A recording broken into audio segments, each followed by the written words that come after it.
Salut à tous, bienvenue sur la chaîne. Aujourd'hui, une nouvelle vidéo de test. Donc, je vous présente le Cubo Max, qui est un téléphone très intéressant pour 100 euros.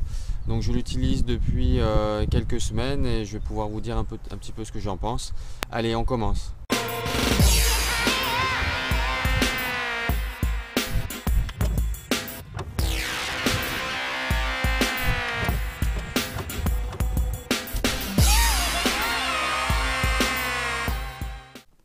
Allez, on est parti pour la revue de ce Cubo Max. Alors, une boîte assez jolie. Donc, je vous lis un petit peu au niveau des caractéristiques ce qu'on peut trouver sur la boîte. Donc, c'est un écran de 6 pouces. Vous aurez donc toutes les bandes européennes concernant le réseau. 3 Go de RAM, 32 Go de ROM, une micro SD avec un maximum à 128 Go. Et un appareil à l'avant, donc bon là ils mettent 13 millions de pixels, mais en fait c'est un 8 mégapixels extrapolé en 8 et à l'avant 1,3 extrapolé en 5. Voilà, donc qu'est-ce qu'on va retrouver dans la boîte? Bon, bah, le téléphone est ici. Et donc on retrouvera, donc ça c'est plutôt pas mal, une coque en silicone. Les manuels habituels. Et sinon, on retrouvera évidemment le chargeur. Donc un chargeur qui est à 1 ampère. Donc pas de charge rapide sur ce téléphone. Qui est quand même à 4000 mAh de batterie. Et donc le chargeur donc, qui est en micro USB. Alors la coque c'est toujours quelque chose de sympa puisqu'on a du mal à trouver des coques pour les smartphones chinois. Donc celle-ci est pas forcément très esthétique, mais par contre au niveau solidité et protection c'est vraiment pas mal. Il y a des gros renforts là sur les coins qui permettent de vraiment de protéger au maximum le téléphone. Alors concernant le téléphone, donc un téléphone plutôt bien fini. Donc en plastique. Par contre, une recherche au niveau du design, vous pouvez voir l'arrière qui est plutôt sympa. De toute façon, je vous mettrai toutes les caractéristiques dans la description. Et juste pour vous dire que c'est une diagonale de 6 pouces. Voilà, donc un design plutôt réussi. Allez, on va aborder tout de suite les points positifs pour ce téléphone.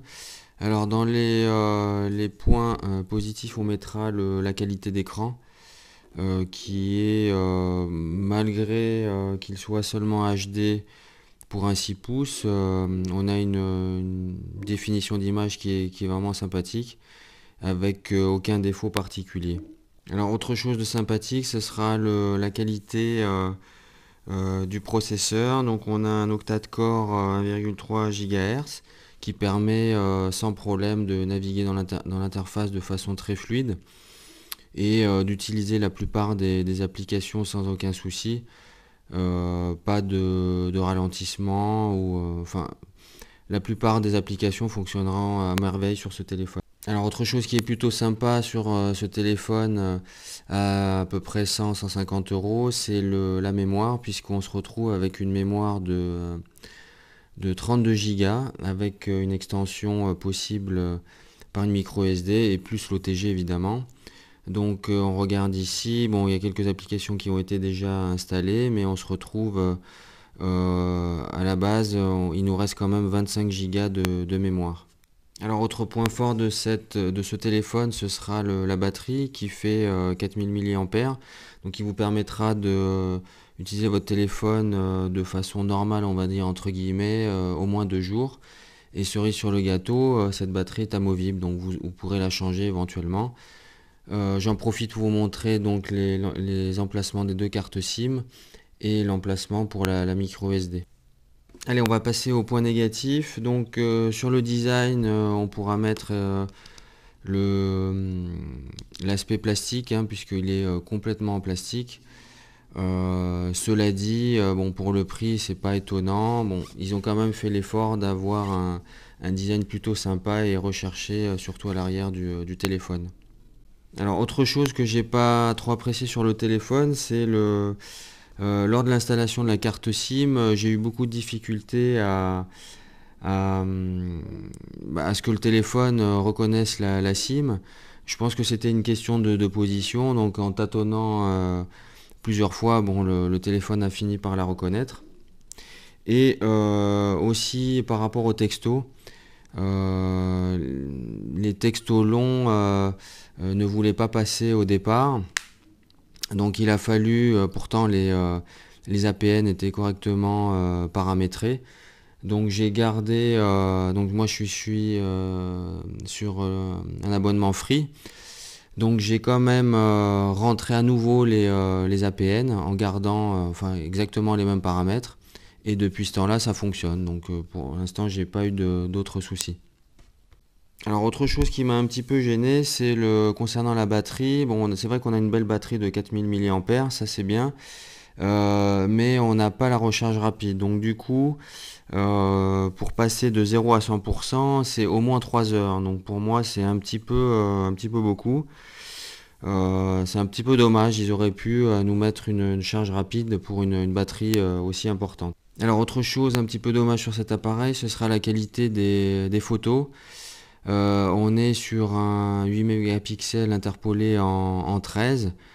Donc le résultat est pas extraordinaire. Vous voyez la netteté, la définition est vraiment très très très moyenne. Bon, en même temps, on est sur un appareil qui vaut entre 100 et 130 euros. Donc on pouvait peut-être pas demander la lune non plus. Je vous mets quelques échantillons de photos prises en extérieur et dans différentes conditions et on se retrouve juste après.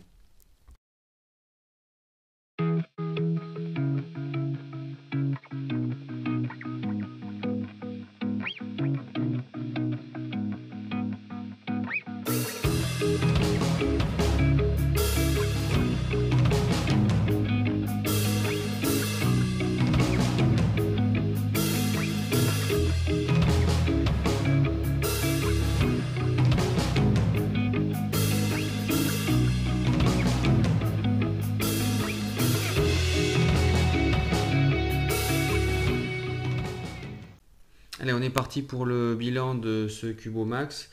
Écoutez, un bilan plutôt positif, puisque quand même, il faut bien réfléchir par rapport au prix aussi, puisqu'on est, je vous l'ai dit dans la vidéo, entre 100 et 130 euros suivant les promotions. Vous avez quand même un écran 6 pouces, 32 Go de mémoire, un écran de qualité. Vous aurez aussi un téléphone qui fonctionne très bien, qui est fluide avec la plupart des applications. Bon, après, quelques petites choses négatives que j'ai quand même pu régler par rapport à la carte SIM et au texto. Après, le reste, bon, c'est un petit peu logique hein, pour un produit qui se place aux alentours des 100-130 euros, d'avoir une qualité photo moyenne, voilà, d'avoir un design un petit peu plastique. Bon, ça va effectivement avec le prix. Donc en conclusion, on pourrait dire que ce téléphone vaut largement son prix.